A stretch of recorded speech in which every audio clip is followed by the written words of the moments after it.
Bom dia a todos. Vamos falar um pouquinho hoje sobre toxicologia social.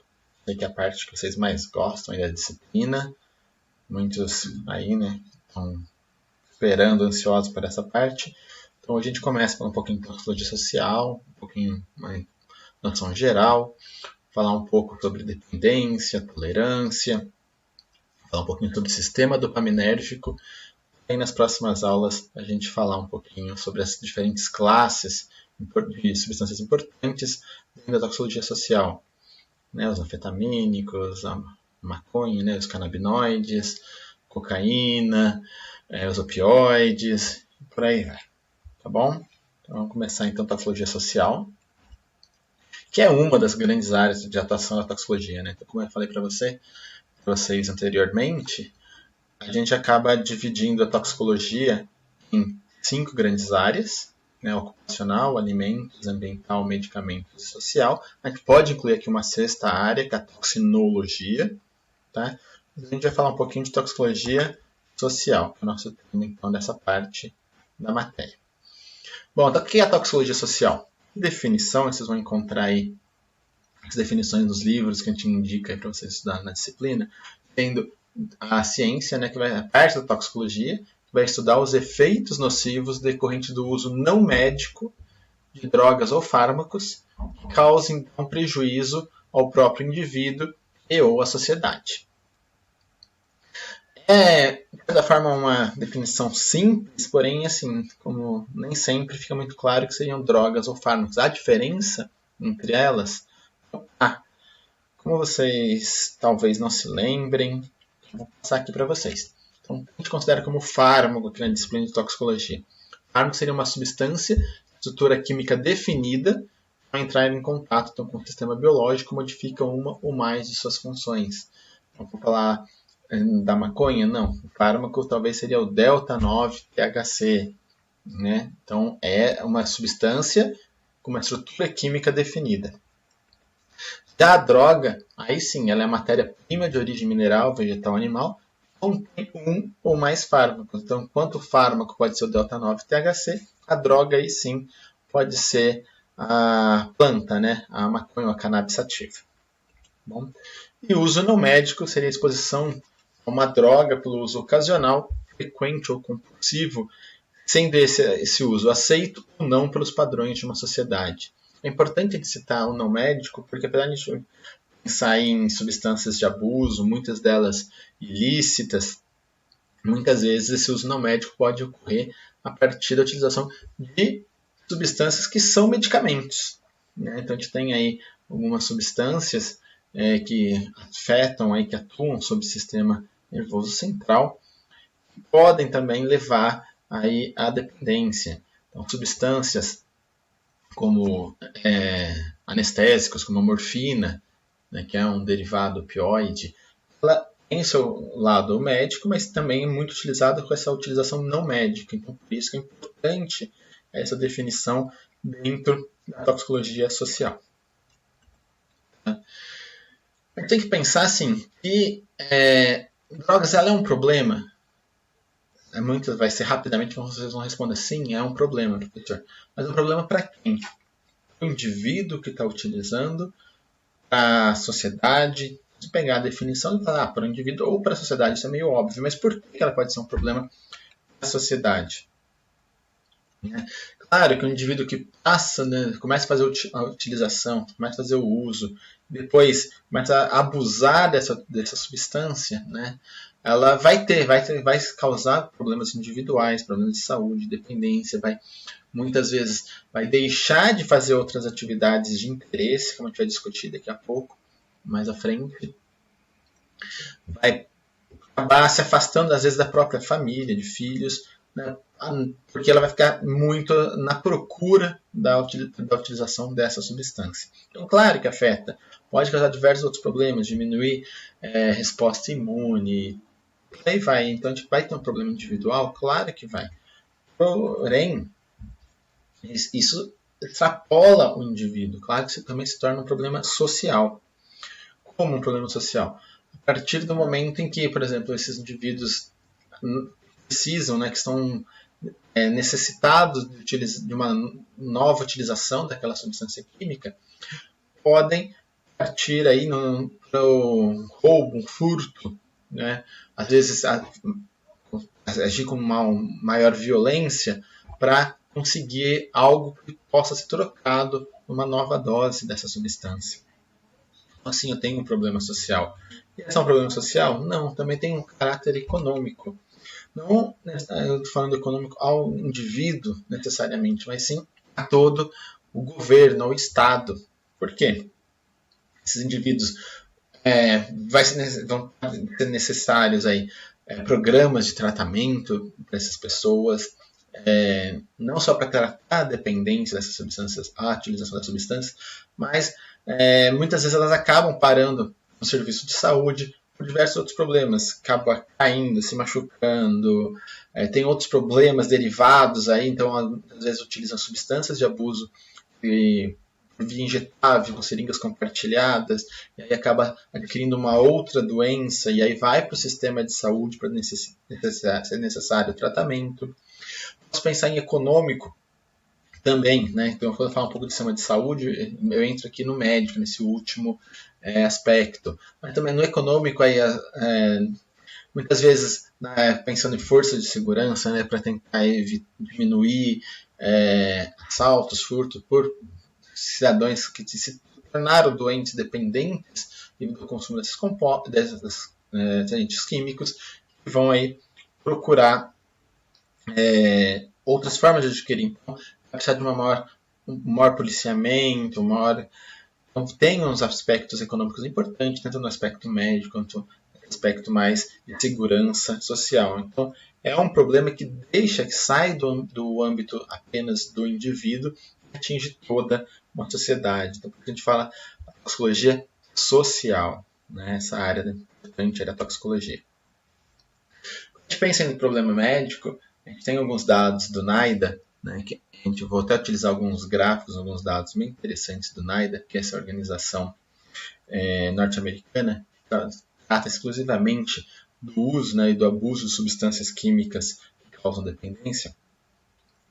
E que fala assim, que, por exemplo, dados americanos mostram que 4 de cada 10 americanos, né, principalmente de dados dos Estados Unidos, que acabam morrendo, sendo portadores, né, do HIV, né, então morrem pela doença, né, pela AIDS, 4 dessas mortes estão relacionadas com o abuso de drogas. Então, eles adquiriram essa doença devido ao abuso da substância química. Então, muitas vezes acaba o quê? Fazendo utilização de substâncias injetáveis, compartilham seringas, né? E aí acabam adquirindo outras doenças, entre elas aí o HIV. Voltando ao problema econômico, né? Então, assim, também dados do NIDA norte-americano, a gente não tem dados bem concretos aí para o Brasil, então a gente utiliza aí dados americanos, mas é forma de apenas ilustrar o que eu estou falando, tá? Isso é real, não necessariamente nesses valores, mas é real para todos os países do mundo. Não importa se é país já desenvolvido, em desenvolvimento, não importa. Então é um problema de custo econômico para todos eles. Então, assim, o NIDA lá nos Estados Unidos estima que o gasto do governo a problemas relacionados ao abuso ou à dependência de substâncias químicas chegam aí, para vocês terem uma ideia, na casa de mais de 500 bilhões de dólares ano. Então esse gasto, claro que boa parte é relacionada a drogas que são problemáticas, mas são lícitas, né, como o álcool e o tabaco, substâncias que a gente vai falar aí na sequência da nossa disciplina. A gente começa com essas drogas que são lícitas, a gente vai falar bastante do álcool, bastante do tabaco, depois a gente entra nas ilícitas. Mas as drogas ilícitas, substâncias ilícitas também aí causam um prejuízo também bem grande. Então você vê que compara aí a uma estimativa de gasto aí com o álcool ano. Então todos eles na casa de centenas de bilhões de dólares ano para a sociedade devido aí a problemas relacionados à utilização de forma abusiva ou mesmo a dependência a essas substâncias químicas. Então, sim, tem problema individual, claro que tem, mas também a gente vai pensar em problemas econômicos, problemas médicos, e isso vai afetar toda a nossa sociedade. Como eu falei para você, a gente não tem dados bem fechados, bem concretos, mas no Brasil uma estimativa é que o custo, né, à sociedade chega na casa de 1,2 bilhões ano. Professor, será que é porque a gente tem menos pessoas utilizando aí, né, uma quantidade menor? Não é por isso. Então, a gente tem todo um processo aí por trás, desde tratamento, desde combate à utilização, que claro, a gente tem uma economia, né, que não nos possibilita investir tanto nessa área, mas mesmo assim, a gente pensar 1,2 bilhões de dólares, claro que é muito menos do que os Estados Unidos gasta, uma estimativa muito grande aí de custo para a sociedade devido à utilização de substâncias aí, lícitas ou ilícitas, mas que causam dependência e doença a esses indivíduos. Como eu estava falando para vocês, aqui acho que é interessante, muito interessante esse gráfico, mas a gente tem que olhar ele com certo cuidado. Tá? Eu pego, então aqui, desculpa, aqui na tabelinha está como cinza, mas seria o azul. O azul seria o problema para o usuário, enquanto que está em vermelho no gráfico seria o perigo para a sociedade. Tá? Se eu pegar problemas que causem tanto para o usuário quanto para a sociedade, vocês vão ver que o álcool vai acabar sendo de maior problema, vai causar aí maior perigo, maior dano a conjunto, né? Mas é importante a gente observar que o maior problema do álcool está relacionado ao quê? À sociedade. Então aqui, se eu pegar somente o dano ao indivíduo, aí eu teria que trocar um pouco a ordem desse gráfico. Então aqui do álcool sendo que atingiu o maior score aqui de 72 pensando em dano, né? Somado usuário-sociedade, chegando até lá em escala decrescente da utilização aí de cogumelos, onde o problema baseia-se apenas ou muito mais para o indivíduo, quase não tem efeito à sociedade, contrário aqui do álcool. Se eu seguir nessa minha tabela, substâncias aí como heroína, cocaína, onde o problema, né, ao usuário, né, que é a cocaína na forma de crack principalmente, a gente vai entender por que ela aparece 2 vezes aqui, o problema é principalmente devido a danos ao usuário, muito mais do que à sociedade. Claro que tem problemas da sociedade. Claro que o custo à sociedade, o custo médico, o custo econômico à sociedade ocorre, né? Mas o problema ao indivíduo ele se sobrepõe muito. Então, assim, enquanto que para o crack teria para a sociedade uma escala, né, um score de chegar próximo aos 18, mais ou menos, a 54, vocês veem que vão ter 36 ainda aqui de perigo ao usuário, o dobro do que seria perigo à sociedade. Por quê? Prejuízos, danos, né, à saúde, dependência, o indivíduo praticamente perde muita qualidade de vida, acaba se sobrepondo muito mais problema à sociedade. Claro que eu tenho um problema à sociedade aqui importante no crack, né, por exemplo, as cracolândias. Mas a gente vai discutir bastante, bem mais detalhado, né, quando a gente entrar no tópico, na aula específica de cocaína.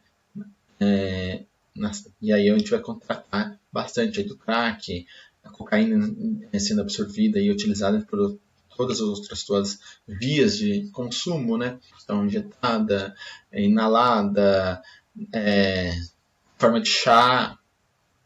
Vai discutir bastante isso aí nas próximas aulas, mas eu acho que eu gosto de trazer esse gráfico para as aulas para mostrar justamente isso. O álcool, pensando em problema somado usuário-sociedade, ele tem um maior score, acaba sendo um maior problema social. É uma droga lícita. Alguns pesquisadores mostram que muitas vezes as substâncias de menor score, principalmente as que praticamente não mostram efeitos danosos à sociedade, estão relacionados a algumas coisas. Tá? Então, por exemplo, o LSD é uma substância que o indivíduo vai acabar utilizando de forma constante. São substâncias também, como por exemplo cogumelo, de utilização mais solitária, ou em pequenos grupos, normalmente lugares fechados, diferente do álcool, que é utilizado muito em festas, aí as pessoas às vezes exageram, podem ter problemas aí a sociedade por dirigir sob efeito do álcool, pode ter sair brigas de trânsito. Agora, né, que a gente está em um momento de pandemia, tem muita relação da utilização de substâncias químicas com problemas sociais em casa, com um aumento de casos de feminicídios, muitos problemas entre casais. Né? Então, assim, o álcool normalmente é utilizado de forma mais crônica, né? A utilização não é tão esporádica como, por exemplo, aconteceria com substâncias que tem uma característica mais de ser alucinógena. Tá? Então, substância aqui como álcool é uma substância depressora do nosso sistema nervoso central, ou cocaína, as anfetaminas, são substâncias mais estimulantes, elas vão ter essas características de serem utilizadas normalmente em grupos, tá? Enquanto aqui é um pouco mais num padrão mais isolado ou em pequenas grupos, mas não tanto assim em festa. E aí o efeito tem que ser muito mais problemático ao usuário do que para a sociedade. Até por não ser uma utilização normalmente muito crônica, são utilizações um pouco mais esporádicas, relacionadas ao ambiente. Vou para uma festa, é legal tanto utilizar álcool, mas ela também pode se tornar um local propício para utilizar um êxtase, né? Mas você também vai discutir todos os efeitos do êxtase, efeitos sobre a sociabilidade dessa substância de forma específica. Tá? Mas assim, é bem interessante realmente a gente pensar como os efeitos, uma classificação para efeitos para a sociedade, a gente vai com certeza ter o álcool como seu principal, mas se eu pensar em efeito para o usuário, esse gráfico trocaria um pouco, tendo ali a cocaína sendo utilizada na forma de crack, um pouco maior, né, seguida aí da metanfetamina, heroína, aí depois sim a gente vai chegar aí próximo do álcool, tabaco, tá em ordem decrescente aqui. Como eu falei para vocês, o crack, né, então o grande problema dele está relacionado à via da posição, que a gente vai falar daqui a pouco. A forma fumada da cocaína, ela atinge o cérebro muito rapidamente, efeito, né, de prazer, mas também de causar dependência, ela acontece muito mais rápido do que quando a exposição ocorre por outras vias. Tá? Um grande problema relacionado ao social, que é a Cracolândia, né? Então, as pessoas aqui que estão ali para fazer a utilização, né? Claro que tem que se aproveitam, que vão estar ali para distribuir a substância, ganhar dinheiro em cima disso, mas aqui vai ter compartilhamento de substâncias, de problemas. Muitas vezes as pessoas vão aí definhando, né? Perdendo muita qualidade de vida nesse processo. Quando eu penso em problemas em escala mundial, qual tipo de substância química mais problemática? Pensando em substâncias ilícitas agora, tá? Tira o álcool, tira o tabaco. Mas pensando em substâncias ilícitas, quais seriam os grandes problemas no mundo hoje?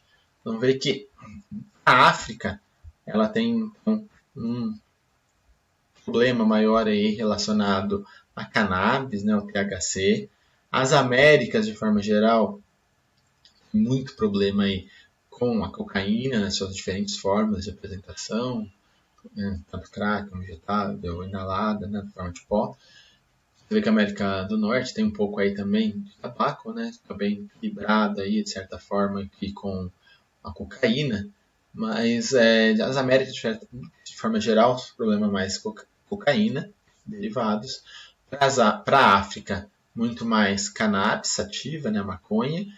Para leste europeu, né, e Oceania, muito mais os opioides. E aqui essa parte aqui da Europa Ocidental, que ainda aparece muito aqui, que tem muita importância ainda também dos opioides, que está mudando um pouco, ficando forte aqui muito também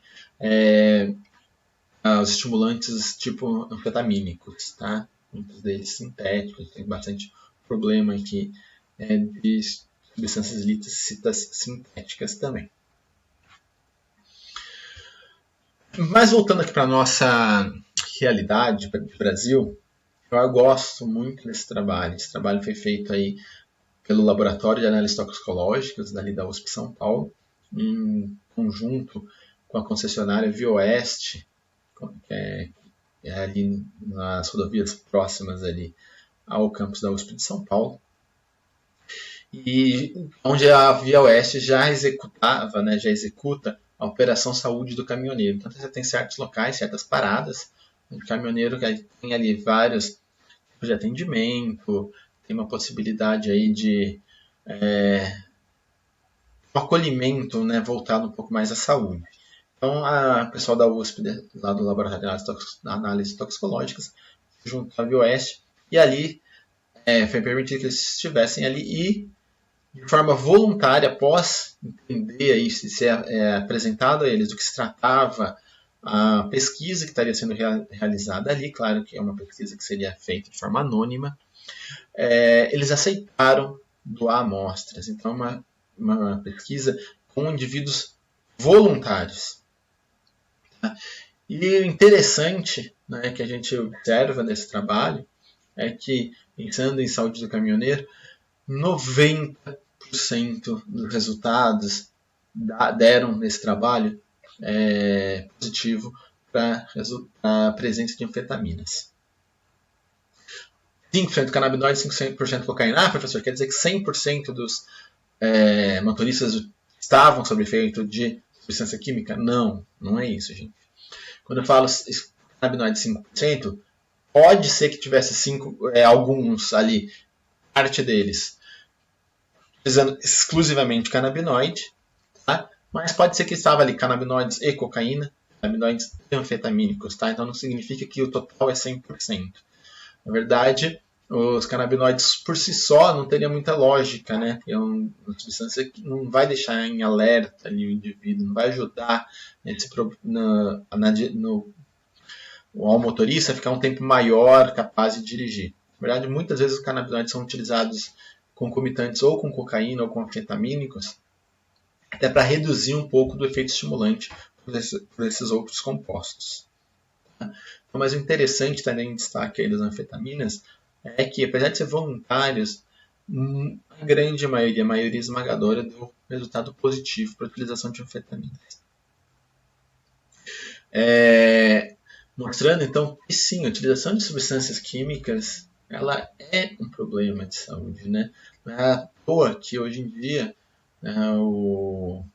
motoristas profissionais, né, como caminhoneiro, vocês tem que lembrar que esse trabalho foi feito aí bem antes aí de entrar em vigor a lei do caminhoneiro, que a legislação, né, de trânsito para caminhoneiro que precisa fazer no momento de tirar ou renovar sua carteira de motorista profissional, exame aí para avaliação de consumo de substâncias psicoativas, é um trabalho anterior, tá? Não sei se o trabalho atual já foi feito ou se isso daria efeitos resultados diferentes. Imagino que sim.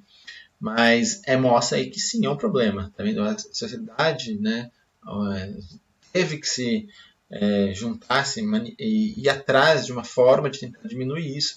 E hoje, né, tem só aí suas discussões se seria a melhor forma ou não, mas não vou entrar nessa discussão agora, a gente vai até discutir isso numa outra aula, mas chegou-se à conclusão que sim, vamos fazer exames então de análise toxicológica nesses caminhoneiros, né, desses motoristas profissionais.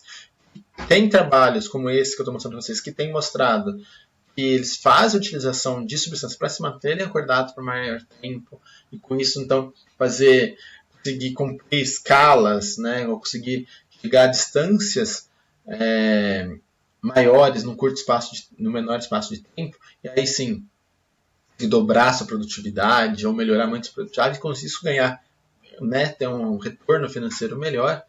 Então isso era um problema que causava problema à saúde, né? A gente vai ver lá quando estudar anfetaminas,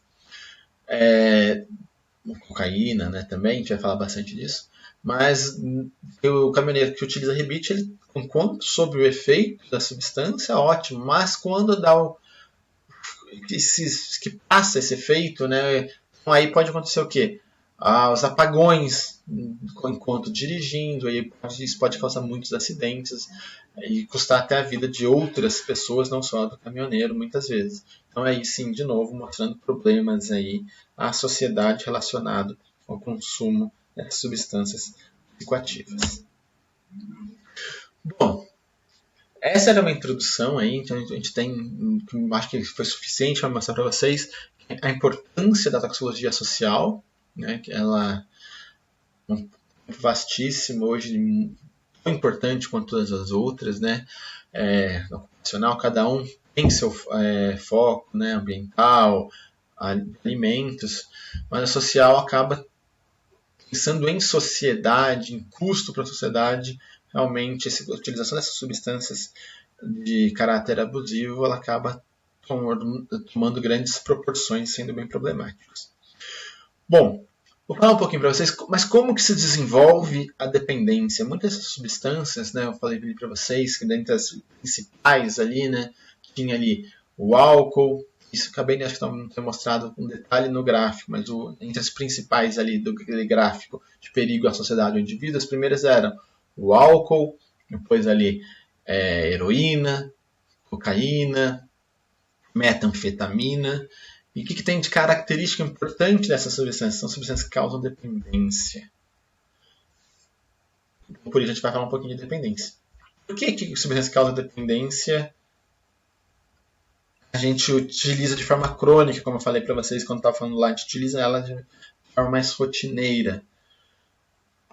E a gente vai estudar agora, mas por quê? Porque ela te dá prazer.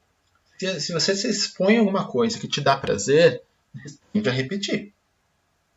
Se você se expusesse a uma situação, a uma substância, que qualquer que seja, não te dá prazer, te dá uma sensação ruim, a tendência é que você não repita aquela situação, você não repita aquela experiência. Então, a dependência está muito relacionada ao quê? À sensação de recompensa, a sensação de prazer, né, que a gente adquire, né, ao fazer utilizando essa substância química. Então, esse é um estudo que foi feito segundo o Johnson Institute para explicar a fase do desenvolvimento pensando em alcoolismo. Mas isso é similar, né, ocorre de forma muito similar para as outras drogas de abuso com características, né, de causar dependência. Então, apesar de eu estar mostrando aqui como é que foi feito esse estudo, né, e para mostrar essas fases do desenvolvimento para o alcoolismo, a gente pode transpor isso a outras substâncias de abuso. Então, a gente primeiro tem que entender que a gente tem que trabalhar, né, de forma com 3 estados emocionais. O normal, aquela situação do dia a dia nosso, né, sem acordar, sem seguir nossa rotina, tomo um café da manhã, vejo a minha família, mas que se tornou rotina não é nada demais, então não vai levar à liberação, né, não vou ficar extremamente feliz, não deixa de ser necessariamente uma recompensa, né? Vou para o meu trabalho, volto, janto, assisto um pouco de televisão, durmo, não muda muito. Então, essa seria a situação de normal. Situação de euforia, né? Então, quando uma coisa que me dá um prazer, uma sensação muito boa, sentindo muito bem, seria o que a gente chamaria de euforia, e aqui de dor, alguma coisa que me traz algum tipo de prejuízo, não necessariamente é a dor física, tá? Mas algum tipo de prejuízo, de perda. Vou pensar na existência desses 3 estados emocionais. A gente vai sempre pensar que a gente vai começar no estado normal. Então, assim, eu nunca utilizei uma substância, né, que com essa capacidade de causar dependência, eu nunca utilizei o álcool. Então, estou aqui numa situação de estado normal. E aí a primeira fase, que a gente chama, né, na verdade foi caracterizada por esse trabalho do Johnson Institute, eles classificam isso como aprendendo a usar. Então, o que é aprendendo a usar? Você vai aí, você está nessa idade aí de entrar na faculdade, né? Às vezes acontece antes, mas o ideal é que não aconteça, né? Porque a substância alcoólica, aí, né? O álcool não seria permitido para venda ou distribuição, né? Consumo de substâncias de indivíduos menores de idade. Mas vamos pensar então que está tudo certo. Eu entro na faculdade, nunca tinha experimentado álcool, não tinha tido vontade, mas aí entro e aí eu vou para uma primeira festa e ali eu tenho a chance de começar a utilizar essa substância. Então, para um amigo, um veterano que te estimula, né? Então você acaba utilizando essa substância. De novo, pense no álcool, pode pensar para outras substâncias que causam dependência. Tá? Acontece ali uma situação normal, né? Saio daqui de uma situação normal, utilizo, né? E vou para uma sensação de euforia, de bem-estar. Às vezes, posso pensar assim, que eu sou um indivíduo tímido, e aí ao utilizar o álcool eu perco essa timidez, eu consigo então me enturmar melhor com as pessoas, né? Então, entre outras coisas, eu sou um indivíduo que me controla demais e ao ingerir eu percebo, né, nessa primeira ingestão, nessas primeiras vezes que eu estou utilizando por alguém te apresentou, né, um amigo ou um colega te apresenta, você acaba utilizando e observa então que você sai do estado normal, né, para esse estado de euforia. Ótimo. Quando o efeito acaba, vai para a festa, vai para casa, se você não exagerou, não vai ter muito, não vai ter a ressaca no dia seguinte, né? Mas aí você tomou, você volta para o estado normal. Então você sai do estado normal, vai para um estado de euforia, tá? E depois você retorna ao estado normal. Então se você acabou o efeito, a substância foi metabolizada no seu organismo, você não tem mais ela exercendo uma ação sobre o seu organismo, você volta ali ao estado normal. Então, essa seria a primeira fase, aprendendo a usar. Então, eu estou numa fase passiva de uso. Né? Não fui à procura, né? Não levantei para vou comprar a substância, vou comprar uma cerveja para tomar. Não, eu estou na fase passiva. Vou junto, aí se você me oferece, acaba experimentando, tomo, gosto, volto, faço efeito, ótimo. A segunda fase, então, agora eu já conheço. Eu sei que ao utilizar esse composto, quais são os efeitos que acontecem. Eu perdi minha timidez, eu me enturmei, foi mais legal. Hoje em dia a gente fala muito, existem muito pensando em álcool, né? Pessoas que conseguem fazer algumas atividades somente sobre efeito de álcool. Eu discuti bastante isso na aula de alcoolismo. Então, sai do estado normal, né? Agora estou procurando efeito. Vou para o meu estado de euforia, né? Então vou para o estado de euforia. Depois o que? Eu faço efeito, eu volto para o estado normal. Mas agora eu saí da fase passiva, eu estou à procura desse composto. Então já sei qual é o efeito, já sei mais ou menos quanto que eu preciso ter de contato com a substância para que esse efeito apareça, né? Então aí eu já saí da passividade, eu realmente vou lá, estou numa festa, eu vou atrás da cerveja, não vou esperar que alguém me ofereça para experimentar um pouco. Então eu vou sair dessa passividade. Sair da passividade, eu posso passar para a fase 3, que a gente chama de preocupação com os efeitos. E essa fase 3 de preocupação com os efeitos. Mesma coisa, uma situação ainda normal, tem a substância no meu organismo, né? Estou em casa, estou exercendo minha rotina do dia a dia, estou numa situação normal. Utilizo, né? Sair da passividade, eu fui à procura desse efeito, ou, sei lá, eu senti uma sensação de prazer, né? Uma sensação de bem-estar, eu vou utilizar a substância, vou para aquela sensação de euforia ou de bem-estar. E agora, em vez de retornar para aquele normal, eu passo para o quê? Para uma fase de dor. E essa fase de dor, caracterizada, por exemplo, pelo álcool, tá? Seria, por exemplo, o indivíduo começa a apresentar o início de síndrome de abstinência. Então, quando ele está sem, né, está normal, mas quando ele ingere a substância, vai para uma situação de bem-estar. A ação da substância eliminada do seu organismo não retorna só para o seu normal, já começa a apresentar alguns sintomas desagradáveis, né, que é a síndrome de abstinência. O meu organismo começa a sentir falta desse composto. Por quê? Né, que eu não preciso desse composto para diminuir alguns efeitos que começam a aparecer no meu organismo. Tá? Então, começa a realmente ter prejuízos. Né? Então, a gente chega nessa fase de dor, que seria a fase 3, né, da dependência a substâncias químicas, nesse caso ao álcool. A fase 4 é já uma fase aí que o indivíduo já se tornou dependente, é a fase que eu não inicio mais no meu normal. O meu normal agora, na verdade, o que é? A síndrome de abstinência, é a dor. E eu vou utilizar a substância não mais necessariamente para sentir o bem-estar promovido inicialmente.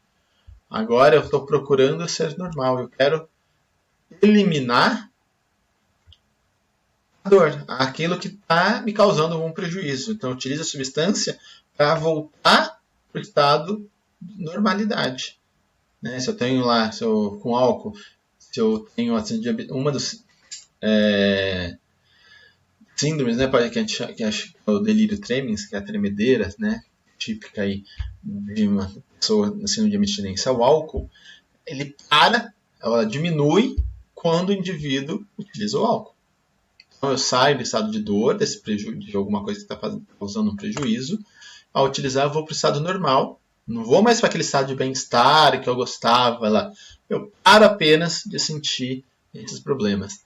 E aí, quando a substância ser eliminada, o que acontece? Eu volto para o estado de dor. Eu volto a sentir o problema. Nesse caso, foi instaurado a dependência. É triste que a dependência é uma doença, vocês vão ver daqui a pouco aí, classificada aí pelo Código Internacional de Doenças, considerada controlável, né, tratável e controlável, mas não de cura definitiva. Então, mesmo que você fique muitos anos, isso às vezes você vê com cigarro, o indivíduo fumou durante muito tempo da vida, decide parar de fumar, fica 15 anos sem fumar e aí, por um motivo ou outro, pega um cigarro, põe na boca, vou matar saudades, alguma coisa, às vezes isso é o suficiente para ele voltar àquela rotina. Então, ela é controlável, mas não necessariamente curável. Tá? Então, esse seria o nosso último fase, o que é procurando ser normal. Então, eu passo a utilizar essa substância em qualquer lugar. Tá? Então, no metrô, né? No trabalho, tá? Eu estou procurando ser normal. Então, o indivíduo entrou num estado que a gente chama de estado de dependência. Por definição, é aquele estado no qual o organismo só desempenha bem suas funções na presença da droga. É o comportamento ativo de busca pelo fármaco ou pela droga.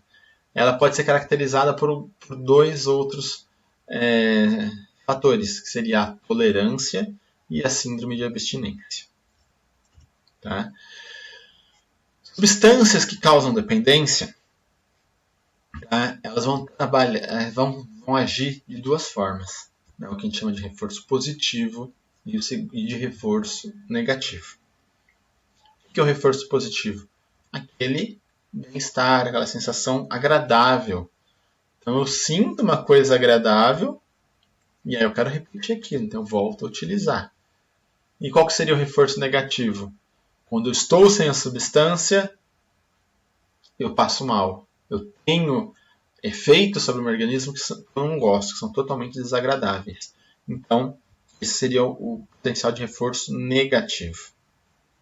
Tá? Então, substâncias que causam dependência, normalmente elas trabalham com esses dois tipos de potencial de reforço. Inicialmente, com o potencial de reforço positivo, né, aquilo da causa do bem-estar, que é daquele sintoma agradável, mas que depois ele vai ser sobreposto por um potencial de reforço negativo, a fuga dos efeitos indesejáveis.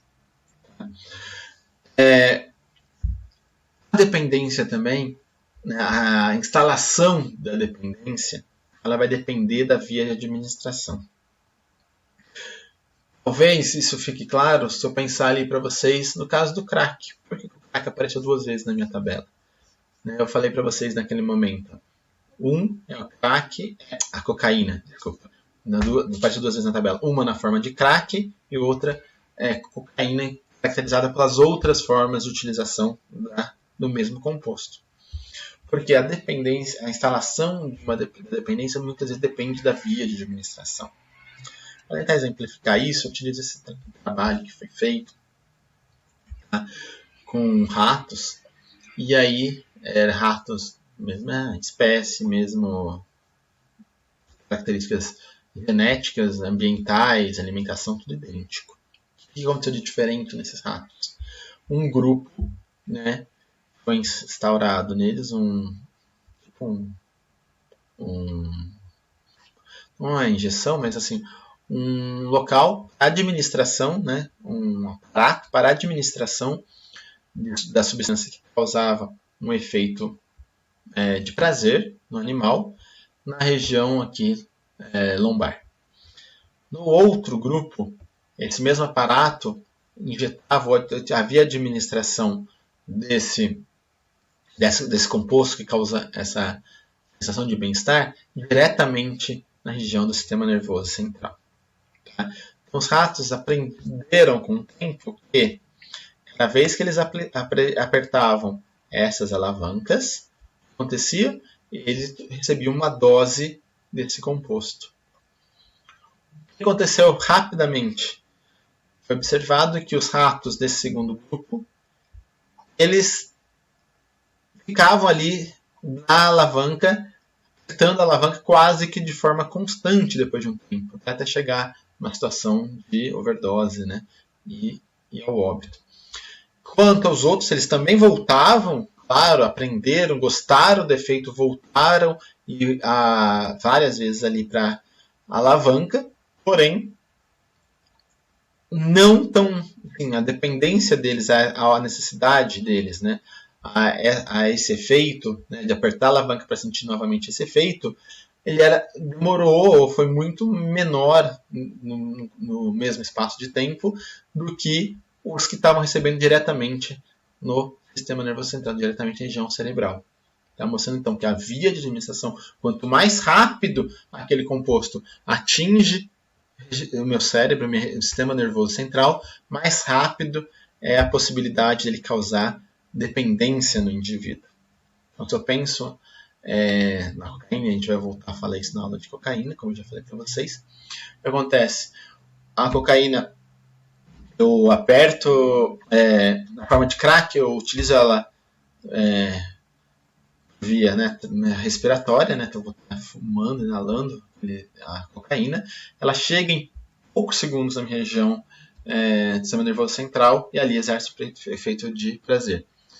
Se eu utilizo por outras vias, eu posso pensar em cocaína, vamos pegar o extremo oposto, né? Por via gastrointestinal, como chá de cocaína, ou quando eu masco a folha de cocaína. Então vai cair pela via gastrointestinal. Tem um processo aí de absorção, que ele é mais lento. Muitas vezes, a absorção ainda for pelo intestino, pode passar ali pelo fígado, sofrer um pouco de metabolismo, mas aí vai ser distribuído, e aí vai chegar, claro que vai chegar. Não estou falando que vai demorar horas para chegar, mas não é tão rápido quanto a via fumada. A gente utiliza cocaína na forma de fumada, tem se torna dependente a substância muito mais rápido do que quem utiliza por outras vias. E essa dependência, né, que são causadas pelas substâncias aí, seja o álcool, cocaína, anfetamínicos, ele está muito relacionado ao sistema dopaminérgico. Né? Então, a dopamina, né, esse neurotransmissor muito importante no nosso organismo, está relacionado à sensação de prazer e bem-estar, né, de recompensa e bem-estar, de motivação. Né? É liberada também quando eu faço durante o movimento exercícios. Né? Existem algumas pessoas que são quase que dependentes, né, vamos usar essa mesma palavra que a gente está falando, em praticar algum tipo de esporte, porque eles se sentem bem com isso. E não é só por, às vezes não é só mais o que foi lá no início, por questão de saúde. Então, às vezes, é realmente a liberação desses neurotransmissores, que essa sensação de prazer que vem com isso, causa repetição disso. E a mesma coisa para a dependência, né? Então, as pessoas se tornam dependentes de uma substância química. Por quê? De novo, o sistema dopaminérgico está relacionado ao sistema de recompensa e prazer. Então, eu tenho uma sensação de bem-estar, eu tenho uma coisa em troca, eu vou querer repetir. Então, para vocês terem uma ideia, substâncias que... Né, a anandamida é um outro composto, né, que está relacionado aí à sensação de prazer e recompensa no nosso organismo. É um agente químico endógeno, natural do nosso organismo. Tá? E aqui eu tenho a estrutura química, por exemplo, do THC. Veja que a estrutura, né, espacial acaba sendo similar, né? Estruturas acabam sendo similar e aí acabam agindo em receptores similares aí também no nosso organismo, tá? Causando aí esse tipo de efeito de recompensa da mesma forma que a anandamida. A anandamida, por exemplo, eu falei para vocês do esporte, alguns trabalhos mostram que o exercício vigoroso, né, intenso aí por meia hora ou mais é o suficiente para que haja a liberação desse composto, que te dá uma sensação de prazer, diminui a sensação de fadiga, de dor. Tá? E aí, os outros compostos que agem isso da mesma forma vão ter efeitos similares sobre o nosso organismo. O sistema de recompensa relacionado então à liberação de dopamina. Se eu pensar no meu sistema nervoso central, várias regiões do meu organismo, do meu cérebro, né, do meu sistema nervoso central, podem ser afetadas, né, por esses compostos químicos. Desde ali, de uma região, né, do núcleo accumbens aqui, que está relacionado aí à recompensa, julgamento, movimento, sensações, visão, coordenação, própria memória. Então, isso aqui é muito clássico para o álcool, tá? A gente está falando de álcool ali. Quando a gente começa a utilizar o álcool, né, a gente fala assim, o centro do julgamento ele é inibido, né? O álcool é uma substância inibidora do sistema nervoso central. Inibe. Então, ao inibir o julgamento, aquele que me travava, me retia, agora ele está inibido. Então, não tem mais aquela trave, eu consigo agir mais livre, porque tenho a minha inibição, estou mais desinibido. Vai afetar o movimento, né? Vai ter uma sensação de prazer. Mas o indivíduo, quando utiliza muito o álcool, vai ter problemas aí de visão, de coordenação, vai ter às vezes aquela perda de memória no dia seguinte. Claro que às vezes eu falo que a perda de memória é uma perda de memória mais seletiva, porque lembra das coisas que fez, né? E agora, sem o álcool no organismo, se arrepende e fala que não está lembrando de nada, mas também afeta. Então, todas essas regiões, não somente o sistema de recompensa aqui, né, mas que é uma área pequena do meu sistema nervoso central, vão ser afetados pelas substâncias químicas. Tá? E o sistema dopaminérgico está muito relacionado. Então, como que acontece, né, no sistema dopaminérgico? Quando tem uma ativação do sistema dopaminérgico, a dopamina, esse neurotransmissor que está armazenado dentro ali de neurônios próxima da fenda sináptica, ela, quando tem um estímulo, essas vesículas se fundem na membrana, liberam a dopamina para o espaço para o espaço ali entre os neurônios, né, onde vai ter a transmissão do sinal, né, mediado por esse neurotransmissor. A dopamina ela pode se ligar nesse receptor, né, o receptor dopaminérgico, e aí propagar, né, os efeitos relacionados à dopamina.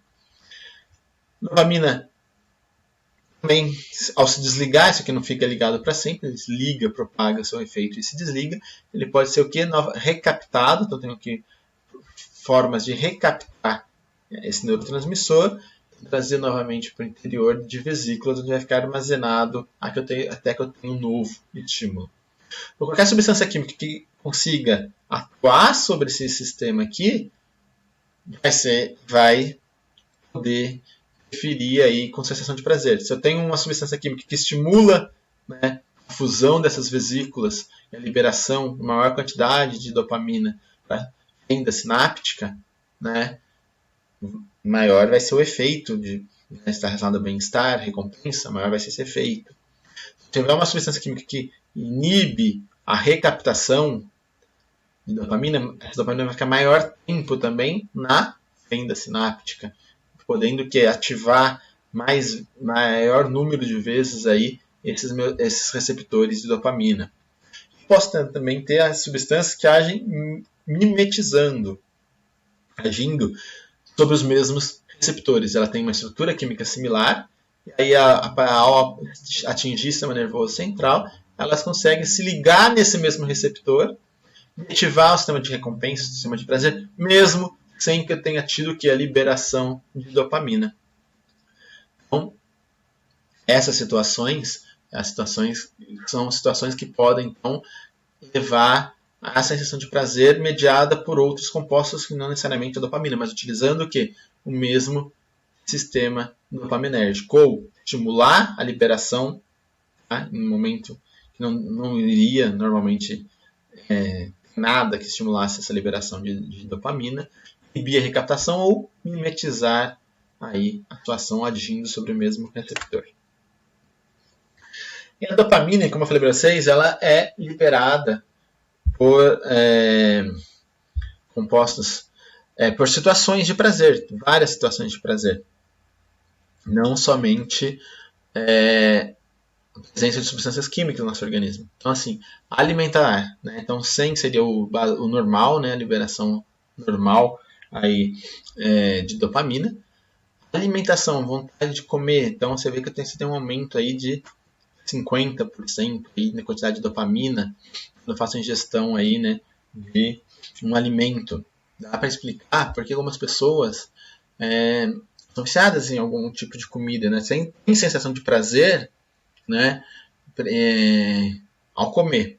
Então, elas ficam, né, dependentes da comida e é difícil de tratar. E aí elas acabam, às vezes, chocolate, às vezes outras comidas de forma geral. Tá?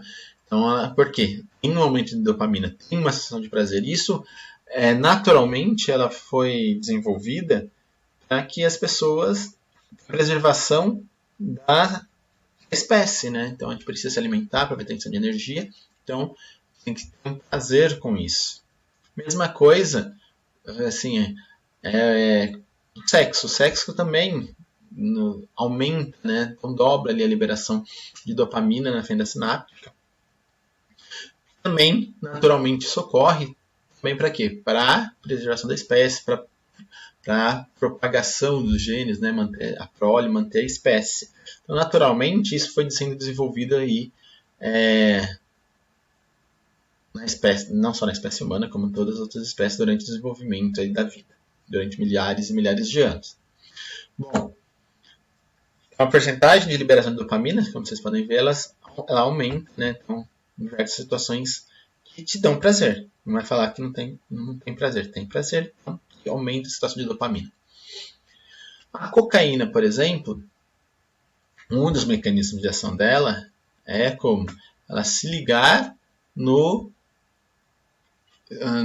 na bomba de recaptação de dopamina.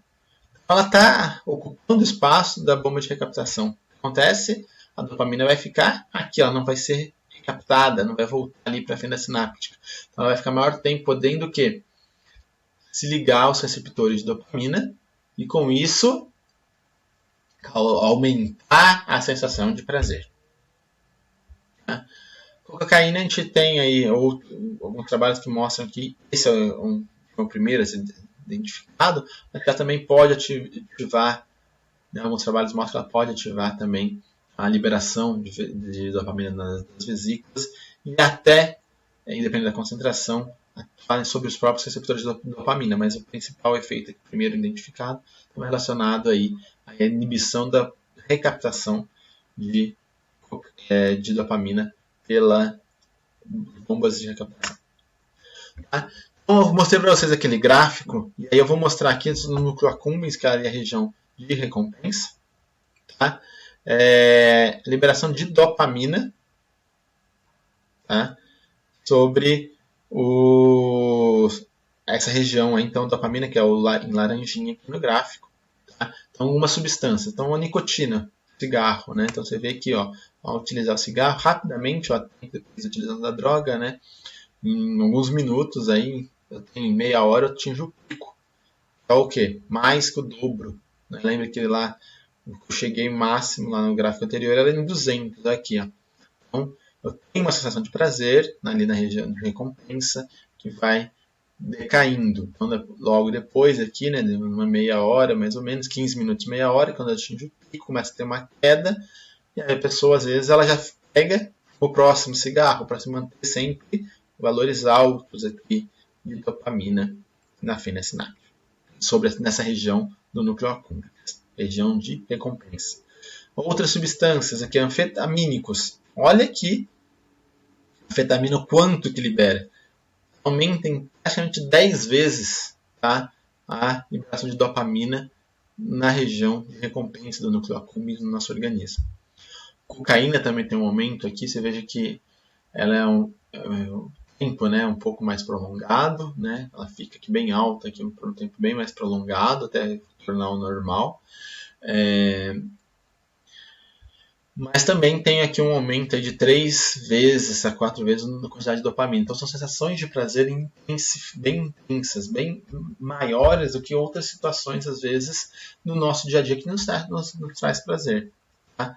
A morfina, aí aqui é o trabalho que mostrou a dose dependente, tá?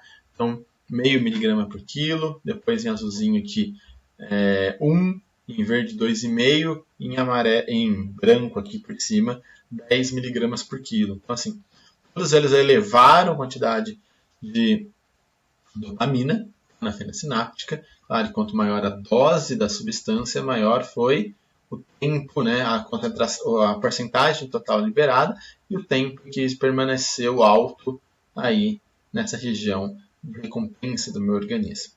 Então, mostrando, sim, substâncias que causam prazer vão ter capacidade de causar dependência. Professor, nicotina. Nicotina, a primeira vez que você usa, você não tem prazer. Você fuma, você tosse, você sente aquela... Sim, mas como a gente vai estudar na aula de nicotina, são efeitos pelo qual a gente adquire uma tolerância muito rápida. Tá? Enquanto o efeito de prazer, a gente não atinge tolerância na mesma velocidade. Efeitos ruins, né? A gente adquire uma tolerância rápida a ele. Se eu experimentar 2, 3 vezes, rapidamente eu vou diminuindo esse efeito até que eu não vou mais sentir esses efeitos agradáveis aí da utilização desse composto.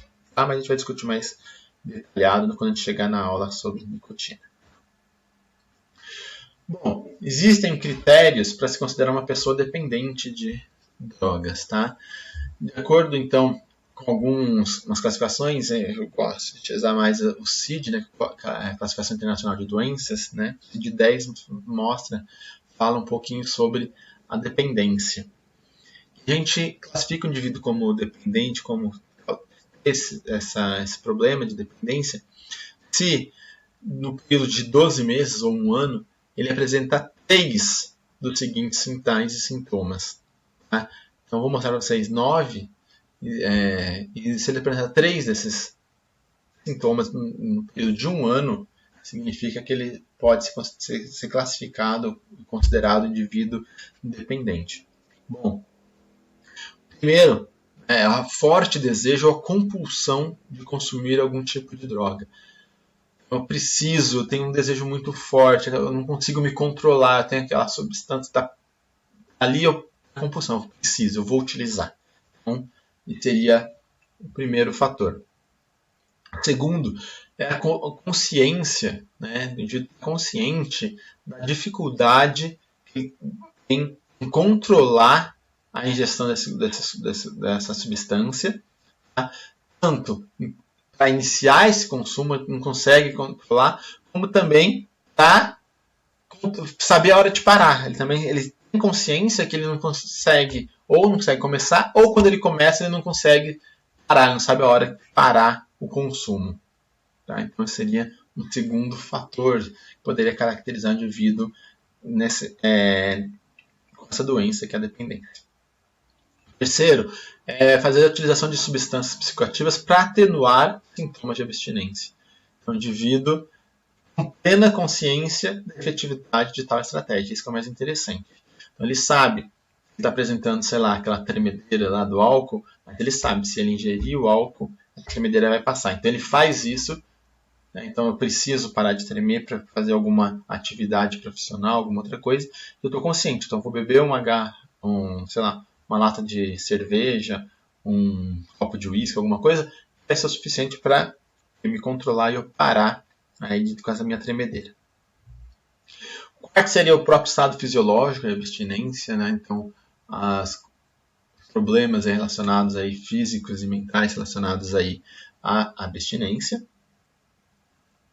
O quinto é a evidência de tolerância. O que é a tolerância? A gente vai ver nos próximos slides, mas já adiantando, é a necessidade, cada vez de uma dose maior, né, para atingir os mesmos efeitos anteriormente alcançados com pequenas doses. Tá? Então, eu precisava, sei lá, tomar um cálice de vinho, uma latinha de cerveja, sei lá, no álcool, né? Não vamos falar de outras substâncias. Copo de uísque, alguma coisa para atingir tal efeito. Olha, tem efeito legal, que eu gostava, de desinibição, mas agora eu estou precisando o mesmo efeito, preciso de 2, 3 drinks, 4. Então, o que? É uma tolerância. Meu organismo está se adaptando à presença constante daquela substância no meu organismo e a cada vez eu preciso de uma dose maior para atingir aquele mesmo efeito inicial que é produzido com pequenas doses. Tá? O sexto fator seria, ou a sexta característica, é o estreitamento do repertório de consumo, quando o indivíduo passa a consumir as substâncias em ambientes não propícios, a qualquer hora, sem motivo especial. Então, mostrando lá, por exemplo, aquela foto que eu mostrei no slide lá atrás, o indivíduo utilizando, né, uma substância de abuso dentro do metrô, indo para casa, não um ambiente propício, né, a qualquer momento, ele não consegue se controlar mais. Então, está necessitando daquela utilização, ele vai atrás, né, sem nenhum motivo especial, não está indo necessariamente para uma festa, não vai encontrar amigos, é só necessidade. Tá? O sétimo é a negligência progressiva de prazeres e interesses em favor do uso de outras drogas, ou seja, ele para de se encontrar com os amigos, para de sair com os filhos, ter tempo para a família, sai aí, começa a faltar no trabalho, chegar atrasado porque precisa primeiro ir atrás da substância para utilizar. Então, principalmente quando pensa em prazer, né, ele vai deixar de fazer outras coisas que ele gostava. Causava uma sensação de prazer, mas lembrando, a intensidade muitas vezes era menor do que aquela que ele consegue utilizando esse composto químico, então ele passa a deixar esses prazeres de lado apenas para utilizar a substância química. Oitavo é a persistência no uso das substâncias, né? Mesmo tendo clara evidência de manifestações danosas ao seu organismo, então sabe que está tendo prejuízo, mas mesmo assim ele mantém, né, a utilização desses compostos, não consegue parar, então é uma outra característica. Ou evidência de que o retorno ao uso da substância após um período de abstinência leva a uma reinstalação rápida do quadro anterior. Então o indivíduo conseguiu ficar um tempo aí sem a substância, passa todo o processo de abstinência, a abstinência está melhorando, o organismo está se readaptando a viver sem o composto, né? Mas retorno da utilização, uma nova utilização, mesmo que única, vai levar uma reinstalação rápida do quadro anterior de abstinência. Então ele vai voltar essa necessidade de utilização constante do composto. Tá? Bom, falando voltando aqui, se o indivíduo apresentar 3, né, dessas situações, você vê que muitas delas as mesmas que se sobrepõem, né, então ela pode ser classificada pelo Código Internacional de Doenças, tá, como um indivíduo dependente a um composto químico ou uma substância. Falei para vocês ali de tolerância agora há pouco, né? Então, essa tolerância nada mais é que o estado fisiológico, então, do uso regular de uma droga, e a necessidade do que? De se aumentar a dose para produzir o mesmo efeito. Tá? Ou, se eu utilizar a mesma dose sempre, eu vou ter o que? Um efeito reduzido. Se eu mantiver constante aquela dose, o meu efeito vai ser cada vez menor. Então, isso é um fenômeno de tolerância. O meu organismo está se adaptando, está sempre tendo lá uma quantidade muito grande de liberação de dopamina. Então, eu vou tentar diminuir o número de receptor, por exemplo, tá? Que eu não tenho aquele super estímulo constante. Então, eu vou me adaptando. Porque eu tenho aquele mesmo estímulo, eu vou ter que ter ainda uma concentração ainda maior do composto químico presente no meu organismo. Para vocês terem uma ideia, eu gosto de mostrar aqui esse trabalho. Então, aqui, quanto mais vermelho, né, maior é a disponibilidade dos receptores de dopamina. Tá? Então, o indivíduo controle, vocês vão ver que é muito parecido, né? São indivíduos controles para essas substâncias. Tá? Então, região aqui de prazer, né, de recompensa, vocês veem que elas, para todos os indivíduos controles, elas são bem similares, né? A quantidade aí de receptor, a disponibilidade desses receptores, tá? Eu consigo ver praticamente em todos os controles a mesma quantidade desses receptores de dopamina nessa região de prazer. Ao utilizar diferentes substâncias como a cocaína, metanfetamina, o álcool, a heroína, o que acontece? O meu organismo vai se adaptando, vai, às vezes diminuindo essa disponibilidade de receptor. Então, vai ter uma menor ativação aí dos efeitos mediados por esses receptores. Mas, por exemplo, um indivíduo dependente de cocaína, vocês veem que já tem uma diminuição da quantidade de receptores de dopamina. A metanfetamina, isso então bem diminuído, né? Bem menor. Para o álcool também, ainda tem uma parte aqui ainda que tem uma concentração grande, mas você vê que ele também tem uma diminuição, em relação ao indivíduo controle. E a mesma coisa para a heroína. Então, vocês vão ver que você vai tendo aqui uma diminuição da disponibilidade. O meu organismo vai se adaptando a esses compostos. Bom, tolerância então não é nada mais que a diminuição do efeito mesmo do mesmo efeito em doses usuais, né? Ela pode, se vocês pegarem o livro, ser classificada em diversos tipos. Então, eu vou passar rapidamente aqui com vocês. O que seriam esses tipos?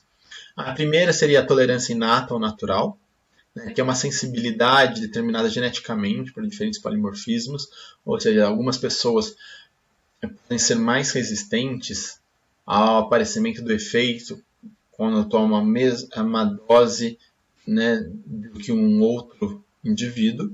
A maioria da população tem uma resposta quando entra em contato com determinada dose pela primeira vez, e o indivíduo X ele tem uma tolerância inata, natural, ele tem um polimorfismo que deixa ele mais resistente, né? Que a gente conversa um pouco isso em outros momentos da disciplina, mas o polimorfismo pode favorecer a absorção do composto, o metabolismo desse composto, metabolizar mais rápido ou mais lento, tá?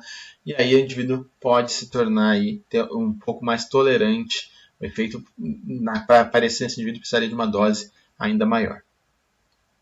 O que a gente chama de tolerância farmacodinâmica, tá, é o clássico aí, que está relacionado a alterações dos sistemas relacionados ao mecanismo de ação da substância, da droga, né? Pode ser um aumento ou uma diminuição de receptores, interferência nas membranas, então vai estar muito relacionado com a ação daquele composto no organismo. O que a gente chama de farmacodinâmica aguda, que é uma que acontece quando eu tenho doses repetidas em uma única ocasião, né? Também chamada aí do efeito binge. Com álcool a gente fala muito de binge, né? Que é a utilização aí mais pesada da substância, então são várias doses muito próximas, né? Então, por exemplo, uma festa que você ingira muitas latas de cerveja, tá?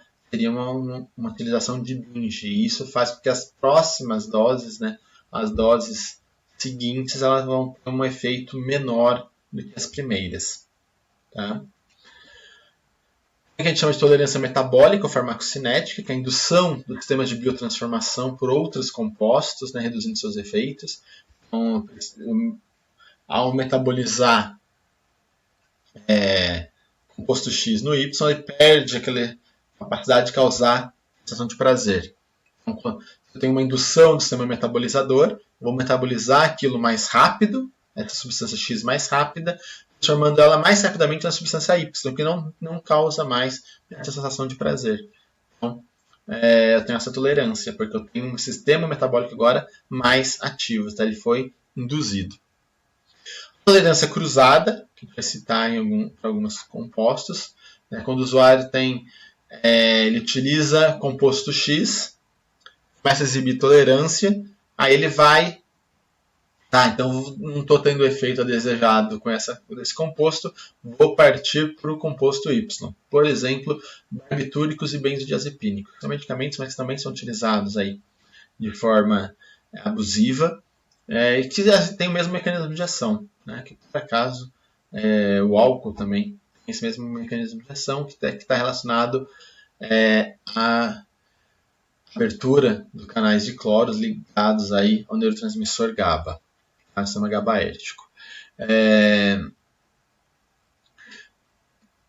Vai tendo tolerância, o organismo vai se adaptando, aí, por exemplo, aos barbitúricos, aí eu passo para utilizar benzodiazepínicos. E aí eu também não tenho esses efeitos nas doses usuais. Por quê? Porque a tolerância é cruzada. Tá? Então, para algumas substâncias de abuso, você vai ver que existem tolerâncias cruzadas com outros compostos. Tá? E tem o que a gente chama, por fim, de tolerância condicionada. É muito relacionado ao estímulo ambiental, onde a substância já é esperada diante de estímulos visuais. Então, o efeito ocorra, eu preciso estar numa determinada situação, preciso estar num determinado local, tá? Senão o efeito esperado não é o mesmo, o efeito no meu organismo não é o mesmo. Tá? Vocês vão ver que o efeito, né, de uma substância tem ocorrendo no organismo, a gente tem o que a gente chama de relação com a própria substância química, o próprio organismo, né, está entrando em contato com a substância química, e tem os fatores ambientais, que são muito importantes. Né? Então, por exemplo, o cigarro. Né? Então, está acostumado a precisar de fumar um cigarro depois do café. Então, aquela parte ambiental é muito relacionada.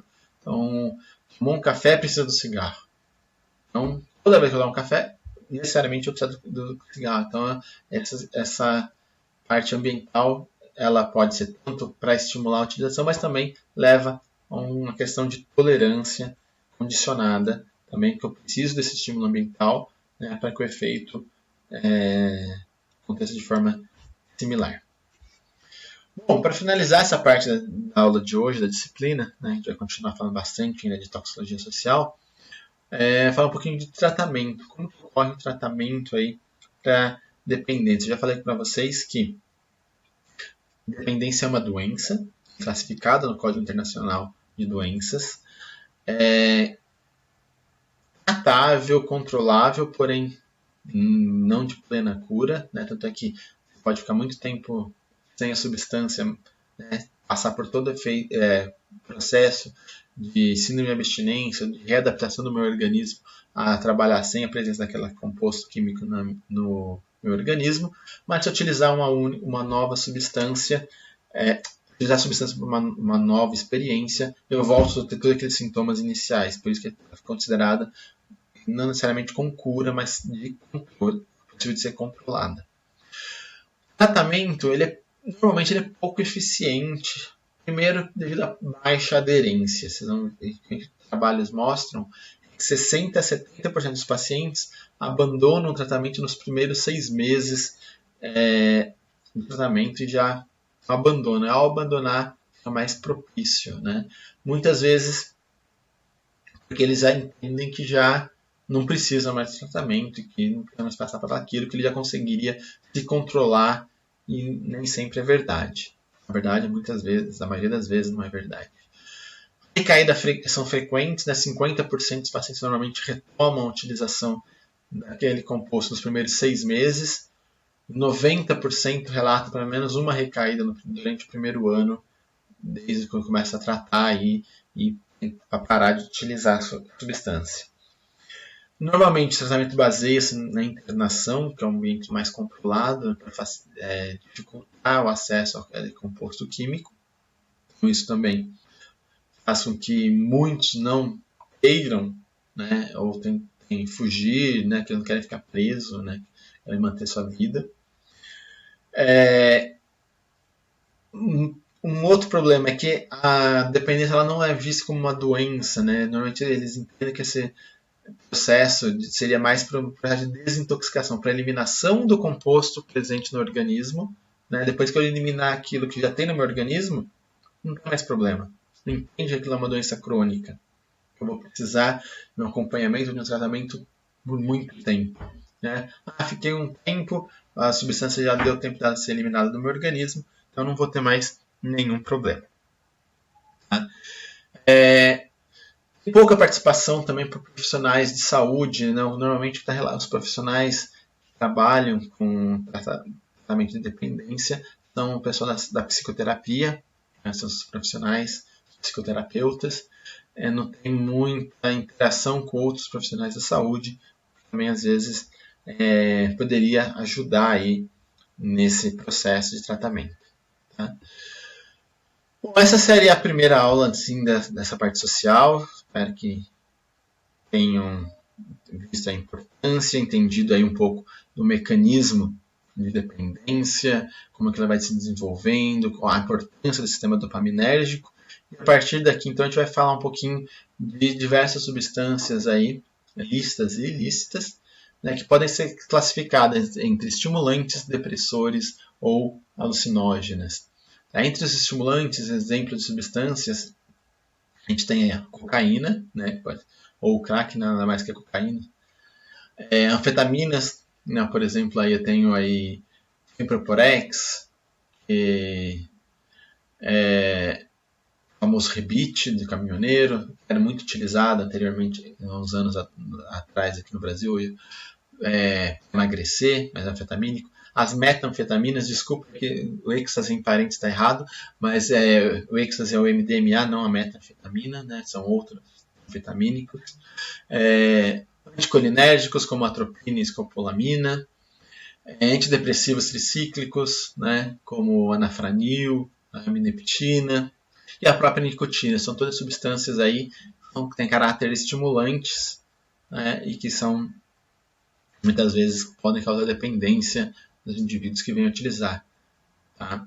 Tem medicamentos, né? A gente fala benzodiazepínicos, antidepressivos, tanto causa dependência que o tratamento, quando o indivíduo vai melhorando, a gente não pode retirar a substância de uma hora para outra, né? A retirada também é gradual, gradativa. Os depressores, de fato, o álcool é um depressor. Muitas vezes as pessoas pensam, mas o álcool é estimulante, né? Eu fico mais animado, eu perco a inibição. Na verdade, ele é depressor do sistema nervoso central.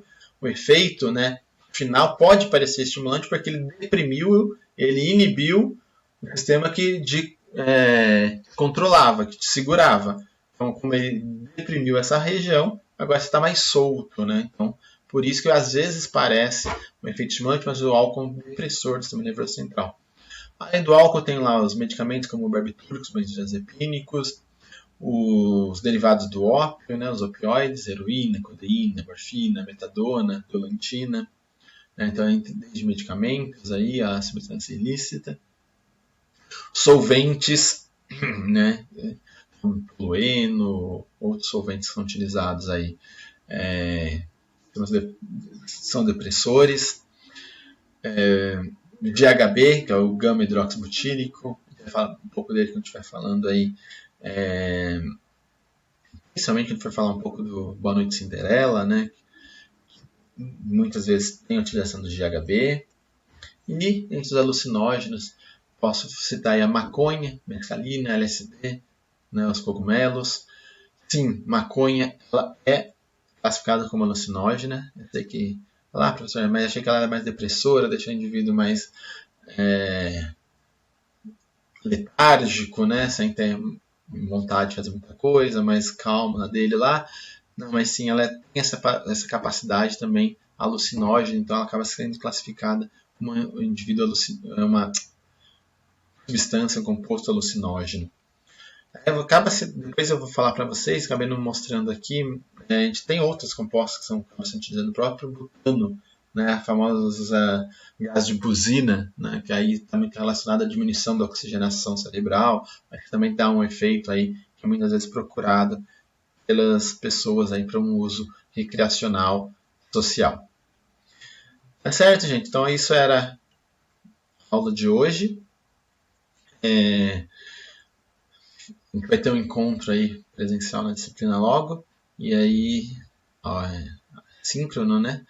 E aí a gente pode tirar dúvidas aí com vocês, assim, se vocês tiverem o tempo de assistir a aula, e a gente pode conversar e tirar todas as dúvidas presencialmente.